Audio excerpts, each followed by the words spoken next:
Germany की राजधानी Berlin में स्थित वेग 5 फैक्ट्री। यहाँ के कर्मचारी रोबोटों की मदद से जटिल आकार बनाने में पारंगत हैं। एक त्रिआयामी टेम्पलेट के तौर पर वो आकार मशीन में फिट किया जाता है। इस रोबोटिक आर्म में कुछ नई खूबियाँ हैं। मशीनों को आमतौर पर इस तरह से प्रोग्राम किया जाता है कि वे सटीक तरह से तय एकमात्र काम को पूरा करते हैं। परंपरागत औद्योगिक रोबोटों की तुलना में यहाँ मैं इसे अपने हाथ से गाइड कर सकता हूँ। यहाँ एक रिलीज बटन लगा है। मैं इसे साफ साफ बता सकता हूँ कि उसे किस इलाके में काम करना है। इसके लिए मुझे बहुत बारीकी से निर्देश देने की जरूरत नहीं है। इन नए तरह के रोबोटों को कोबॉट कहा जाता है, जो कि कोलैबोरेटिंग रोबोट्स का छोटा रूप है। इन्हें चलाना तो आसान है ही, साथ ही इनका इस्तेमाल इंसानों के लिए कहीं ज्यादा सुरक्षित भी है। हर एक्सिस में एक सेंसर लगा है। जैसे ही कहीं प्रतिरोध ज्यादा होने लगता है तो मुझे थोड़ी देर के लिए इसे बस रोक देना होता है। इसका मतलब हुआ कि आप बहुत करीब से इस रोबोट के साथ काम कर सकते हैं।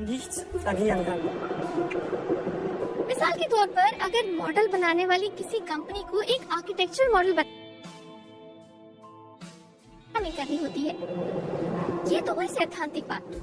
जब इसे काम में लाया जाता है तो कैसा होता है? क्या कोबॉट किसी खास पेशे वाले कारीगरों के हाथ से उनका काम छीन सकते हैं? ऑस्ट्रिया के शहर तिरोल की हुसैन जॉइनरी में डिजाइनर कुर्सियां बनाने का काम होता है। इस पारिवारिक काम में 15 लोग लगे हैं।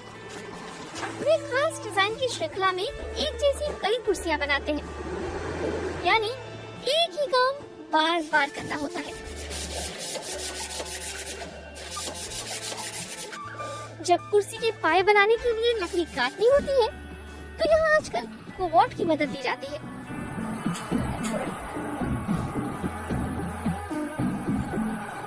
वर्कशॉप में हंस और मोजर उसकी जिम्मेदारी संभालते हैं। ये बहुत रोमांचक होता है। जब आप इसे खुद कुछ काम करते देखते हैं तो वो बहुत कूल लगता है।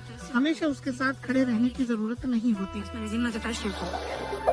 रोबोट को बिना किसी गड़बड़ी के चलाने के लिए अनुभवी कारीगरों की जरूरत होती है। नई मूवमेंट को सिखाने के लिए उसे ट्रेनिंग देनी पड़ती है और तब तक नजर रखनी होती है जब तक रोबोट अच्छी तरह काम ना करने लगे। आपको आम बातों से ज्यादा आगे तक सोचना पड़ता है।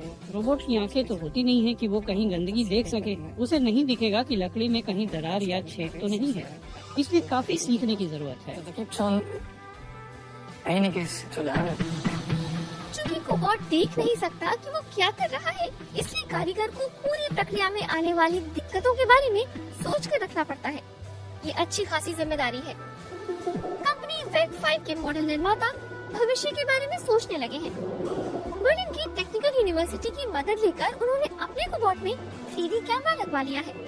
इससे कोबॉट किसी चीज को स्कैन करने के लायक बन गया है। इसकी प्रोग्रामिंग करने वाले प्रोजेक्ट मैनेजर कैमरे के कई फायदे गिनाते हैं। हमने इस कोबॉट में एक स्टीरियो कैमरा लगा दिया है। जोड़ों के कारण इसे पहले से ही पता होता है कि ये कहाँ खड़ा है। अब इसे आसपास के बारे में भी पता होगा। अब कंप्यूटर में एक 3D इमेज लाई जा सकती है।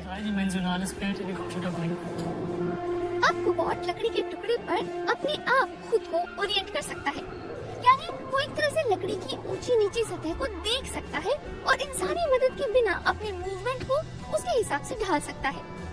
ये तकनीक भविष्य में और काम आ सकती है। किसी नमूने में लगे डेंट को पहचानने और सैंडिंग करके उसकी मरम्मत करने में। सैंडिंग का काम काफी कठिन होता है और उसमें निपुणता की जरूरत होती है। अच्छी खासी धूल उड़ती है और खूब शोर होता है। इस तरह के शिल्प में इसका इस्तेमाल होता है, इसलिए हम इस काम को खास तौर पर रोबोट या कोबॉट को देना चाहते हैं, ताकि लोग इससे बेहतर काम में अपना समय लगा सकें। तो क्या कोबॉट शिल्प की दुनिया का अभिन्न अंग बनने वाले हैं? पक्के तौर पर तो कहना मुश्किल है, लेकिन संभावना काफी मजबूत है।